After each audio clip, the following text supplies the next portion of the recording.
दोस्तों, उत्तर प्रदेश के हरदोई जिले में 30 नवंबर 2022 की रात को एक ऑर्केस्ट्रा प्रोग्राम चल रहा था। दोस्तों, उस प्रोग्राम में 4 लड़कियां परफॉर्म कर रही थीं, लेकिन एक लड़की की खूबसूरती, उसकी मासूमियत और उसकी अदाएं लोगों को अपना दीवाना बना लेती हैं।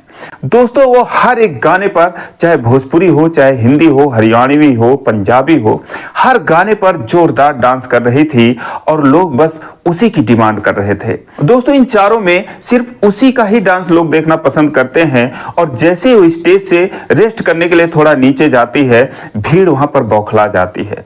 दोस्तों, वो नाचते नाचते थक जाती है, बेहोशी की हालत में पहुंच जाती है, लेकिन देखने वालों का जो दिल था वो भरता ही नहीं है। उस दबंग लोगों के गांव में उसके दुख दर्द से किसी को कोई मतलब नहीं होता है। तो अपने मजबूरी और लाचारी पर वो रोने लगती है, उससे जबरदस्ती मार पीट कर डांस करवाया जाता है। दोस्तों, बहुत ही भावुक कर देने वाली कहानी है, बहुत ही इमोशनल स्टोरी है।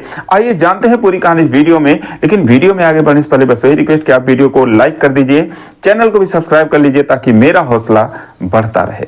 दोस्तों, उस ऑर्केस्ट्रा कंपनी में कुल 8 लोग होते हैं, 4 लड़कियां और 4 जेंट्स होते हैं। हरदोई जिले में 30 नवंबर 2022 की वो रात थी जब उनका प्रोग्राम होता है। दोस्तों, एक लड़की की शादी में उनके प्रोग्राम को कराया जाता है। 10 बजे रात तक तो सब कुछ सामान्य रूप से चल रहा था। उनमें जो 4 लड़कियां थीं, 3 लोग अपने अपने परफॉर्म कर रही थीं, कोई परेशानी वाली बात नहीं थी। लेकिन 10 बजे के बाद जैसे एक लड़की स्टेज पर आती है, दोस्तों उसका नाम चांदनी होता है। दोस्तों, चांदनी एक बदला हुआ नाम है।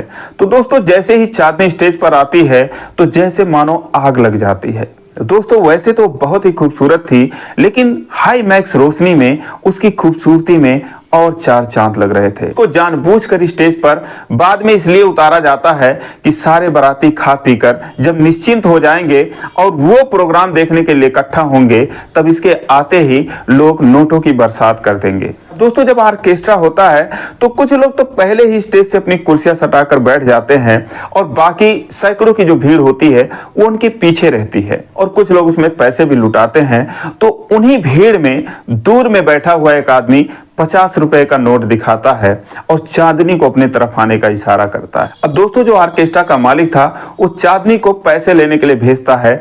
चांदनी उसके पास जाती है, बड़े प्यार से उसके हाथ से 50 रुपए लेती है और मुस्कुरा कर उसको थैंक यू बोलती है। अब जब उसकी अदा सारे लोग देखते हैं तो हर किसी के जेब में पैसे होते हैं। अचानक से ही 10-5 लोग और पैसे निकाल लेते हैं। इतने लोगों के हाथ में पैसे देखकर ऑर्केस्ट्रा का मालिक खुद जाता है उनके पास पैसे लेने के लिए, लेकिन वो मना कर देते हैं। वो कहते हैं कि जिसको हमने पैसा देना है वो आएगी तो वही ले जाएगी, उसके अलावा हम किसी को नहीं देंगे।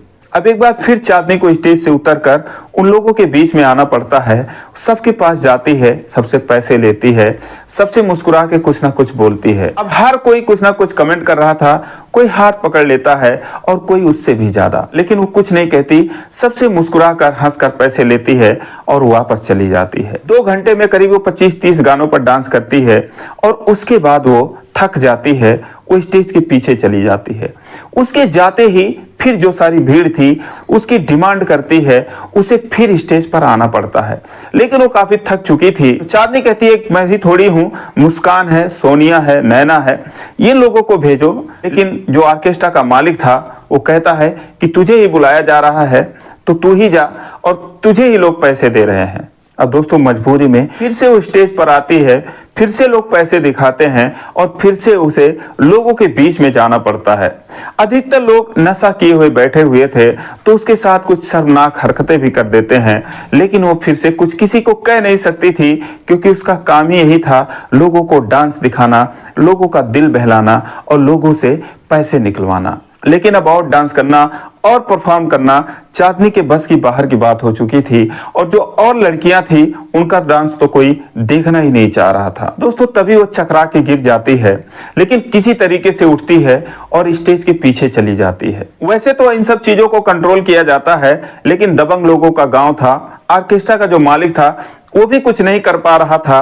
वो बस माइक से यही कहता कि भाई साहब, शालीनता से आप लोग देखिए तो आपको देखने में भी मजा आएगा और हमको अपना प्रोग्राम करने में भी अच्छा लगेगा। लेकिन कोई मानने को तैयार नहीं था। कोई पैसे लेकर स्टेज पर ही चढ़ जाता, कोई इधर से चढ़ जाता, कोई उधर से चढ़ जाता। दोस्तों, जिनके घर में शादी थी उनके लिए भी वो प्रोग्राम परेशानियों का सबब बन जाता है। पछता रहे थे, लेकिन करते तो क्या करते। स्टेज से कुछ दूरी पर उनके लड़की की शादी हो रही थी, तो अपने कामों में व्यस्त थे। अब दोस्तों चांदनी जो है वो स्टेज के पीछे चली जाती है आराम करने के लिए, क्योंकि अब नाचना उसके बस की बात नहीं थी। लेकिन इधर जो भीड़ में कुछ लोग थे, दर्शकों में, वो कुर्सियां तोड़ने लगते हैं, हंगामा करते हैं।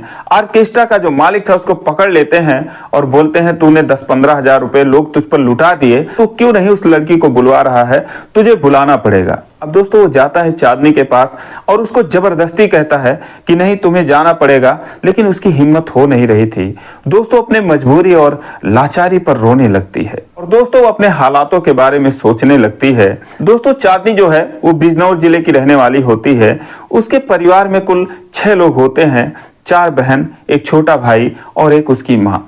कोरोना के दौरान उसके पिताजी की मौत हो जाती है और पहले से वो गरीब थे और उनकी मौत के बाद ये लोग दाने दाने को मोहताज हो जाते हैं। घर में बेइंतहा गरीबी आ जाती है। अब दोस्तों चांदनी के माँ के समझ में कुछ नहीं आता, करे तो क्या करें।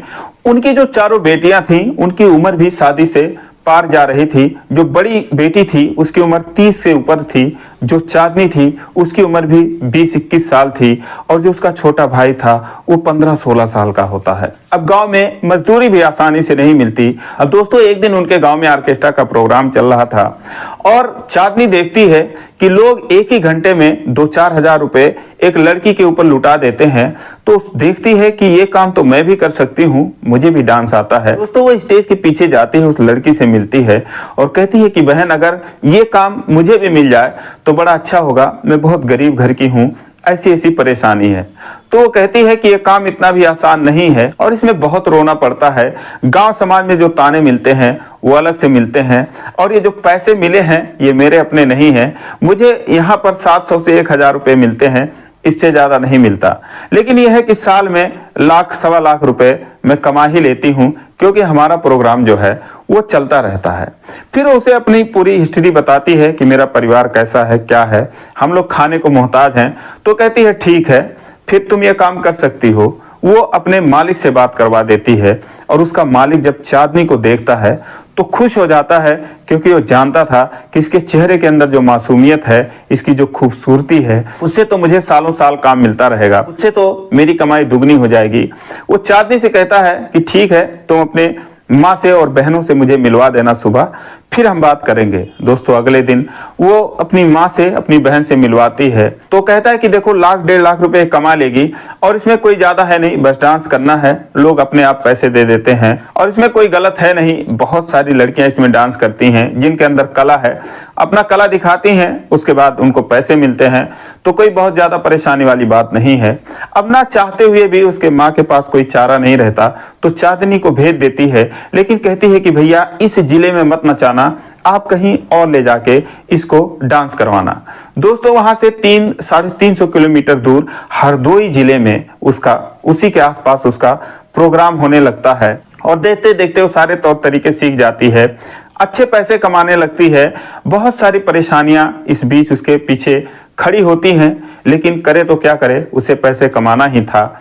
इधर गांव वाले कुछ लोगों को पता चल जाता है, क्योंकि उसके कुछ वीडियो क्लिप इधर उधर से वायरल हो जाते हैं, तो सब कहते हैं कि वो तो डांस करने गई है, ऑर्केस्ट्रा की डांसर है। लेकिन भाई जिसके घर में खाने को कुछ नहीं था उसके लिए बड़ी बात नहीं थी। उसका तो एक ही माइंडसेट था कि मैं पैसे कमाऊंगी, अपने परिवार का पेट पालूंगी, अपने बहनों की, अपनी खुद की शादी करूंगी, अपने भाई को पढ़ाऊंगी।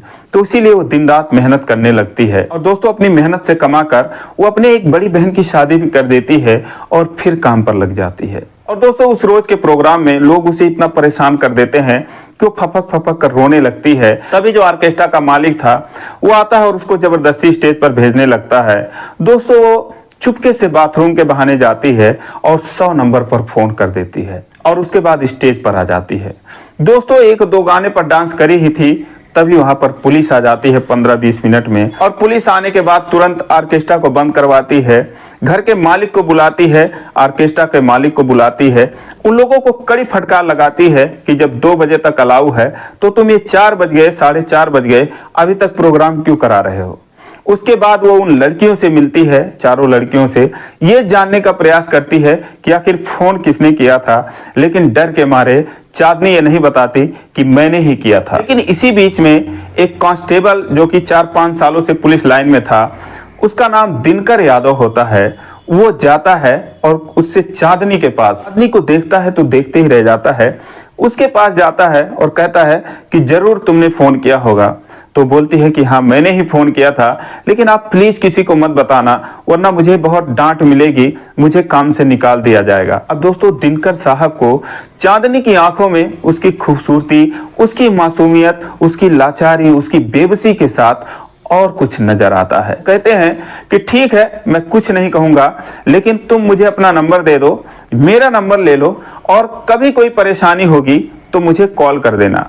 तो बोलती है ठीक है सर, मुझे तो अक्सर ऐसी परेशानियां आती रहती हैं। वो उनको अपना नंबर दे देती है। उसके बाद भीड़ वहां से चली जाती है, ऑर्केस्ट्रा प्रोग्राम समाप्त होता है और पुलिस अपना काम करके चली जाती है। अब दोस्तों अगले दिन जो दिनकर साहब थे, चांदनी को फोन करके जानने की कोशिश करते हैं कि असल में क्या हुआ, कौन हो तुम, कब से काम करती हो और ये काम क्यों कर रही हो। दोस्तों चांदनी जो है वो दिनकर यादव को अपनी पूरी समस्या बताती है कि मैं ऐसे ऐसे हूं, इसीलिए मुझे ये काम करना पड़ता है और 2-4 साल काम करूंगी, उसके बाद मैं छोड़ दूंगी। लेकिन उसके बाद दिनकर और चांदनी के बातों का सिलसिला जो शुरू होता है वो 2-4 महीने तक चलता है।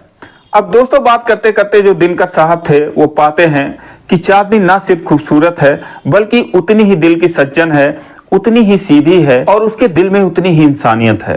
दोस्तों वो उस पर पिघल जाते हैं और उससे प्यार का इजहार करते हैं और एक दिन शादी का प्रस्ताव रख देते हैं। चांदनी जब ये बात सुनती है तो खुशी के मारे रोने लगती है।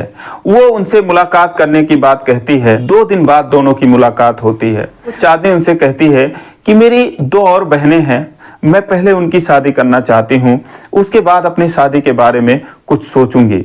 फिर जो दिनकर साहब थे वो कहते हैं लेकिन मैं तुम्हारे बिना अब तो एक दिन भी नहीं रह सकता, तुमसे दूर बिल्कुल भी नहीं रह सकता, भले ही तुम मुझसे मंदिर में शादी कर लो, उसके बाद किसी को पता नहीं चलेगा, हम और तुम दोनों मिलके तुम्हारी बहनों की भी शादी कर देंगे, उसके बाद किसी को पता चलेगा। दोस्तों इस प्रस्ताव पर चांदनी जो है दिनकर के गले लिपट जाती है, रोने लगती है, कहती है कि आप कितने अच्छे हो, आपसे अच्छा इंसान मैंने देखा नहीं। अब दोस्तों उसके बाद दोनों साथ में रहने लगते हैं। कुछ ही दिन बाद जो दिनकर थे उसको लेकर अपने घर जाते हैं, अपने माता पिता से, अपने परिवार से मिलाते हैं और पूरा सच सच बता देते हैं कि ये बिजनौर जिले की है, ऐसी ऐसी इसकी स्थिति है, तो ऐसे ऐसे डांस कर रही थी और मैंने जो है इससे शादी कर ली है। दोस्तों वो बलिया जिले के रहने वाले थे, तो उनके परिवार वालों ने कहा कि बेटा जो भी तुमने कुछ किया सोच समझ के किया होगा, लेकिन एक से एक बढ़कर रिश्ते तुम्हारे लिए आ रहे थे। तो दिनकर अपने माता पिता से कहते हैं कि देखो मुझे 4-5 साल हो गया पुलिस लाइन में और मैं वहां पर देखता हूं कि जो सबसे शरीफ दिखता है वही सबसे बड़ा बेईमान होता है। बहुत सारी पत्नियां अपने पति का जीना हराम कर रखी हैं, बहुत सारे पति अपने पत्नियों की जिंदगी बर्बाद कर रखे हैं। दुनिया में बड़ा झोल है, तो इसमें मुझे कोई बुराई नजर नहीं आई। ये दिल की बहुत सच्ची है, आप लोगों के साथ रहेगी तो आप लोगों को खुद पता चल जाएगा। दोस्तों 30 नवंबर के दिन जो चांदनी का स्टेज प्रोग्राम था उसका आखिरी प्रोग्राम होता है और इसे दोनों लोग साथ में रह रहे हैं, दोनों परिवार को संभाल रहे हैं, किसी को कोई परेशानी नहीं है। दोस्तों इस वीडियो को बनाने का मतलब मुझे किसी का दिल दुखाना नहीं है, किसी को परेशान करना नहीं है। मुझे ये कहानी अच्छी लगी तो इसलिए मैंने सोचा आपके साथ शेयर करूं। तो दोस्तों ये रही कहानी, आपको कैसी लगी कमेंट करके जरूर बताएं और जरा भी अच्छी लगी हो तो चैनल को सब्सक्राइब करें।